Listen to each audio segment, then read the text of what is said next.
আমি রয়েছি বাঙালির প্রিয় শৈল শহর দার্জিলিংয়ে। দার্জিলিংয়ে এখন কিন্তু সারা বছরই ট্যুরিস্টরা আসেন, সেটা শীত হোক বা বর্ষা হোক।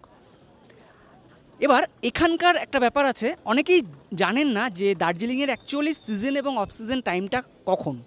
আবারও বলছি, সেই অর্থে এখানে সিজন অফ সিজন নেই, তবুও একটা সময় কিন্তু আছে সিজন অফ সিজন। আপনারা যদি বছরের 6টা মাস আলাদা আলাদা করেন, মানে 3 মাস করে আলাদা করেন, তাহলে কিন্তু এখানকার সিজন অফ সিজনটা বুঝতে পারবেন। আমি একটু বলে দিই, অক্টোবর, নভেম্বর, ডিসেম্বর দার্জিলিংয়ের সিজন টাইম। জানুয়ারি, ফেব্রুয়ারি, মার্চ এই 3 মাস কিন্তু আবার অফ সিজন। এপ্রিল, মে, জুন এই 3 মাস আবার সিজন। জুন, জুলাই, আগস্ট আবার অফ সিজন। মানে 3 মাস সিজন, 3 মাস অফ সিজন, এভাবেই কিন্তু রোটেট হয় দার্জিলিংয়ের সিজন এবং অফ সিজন টাইমটা।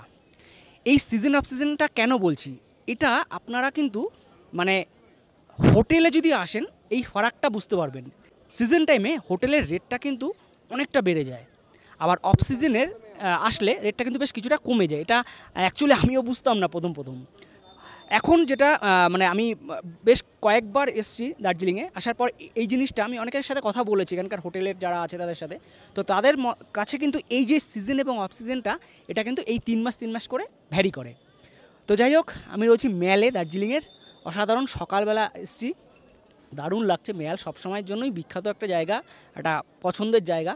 কিছুই নেই কিন্তু কেন যেন ভালো লাগে মানে ম্যালে আসলে। যাই হোক, আপনারা ভালো থাকুন, দার্জিলিংয়ে আসুন, এনজয় করুন।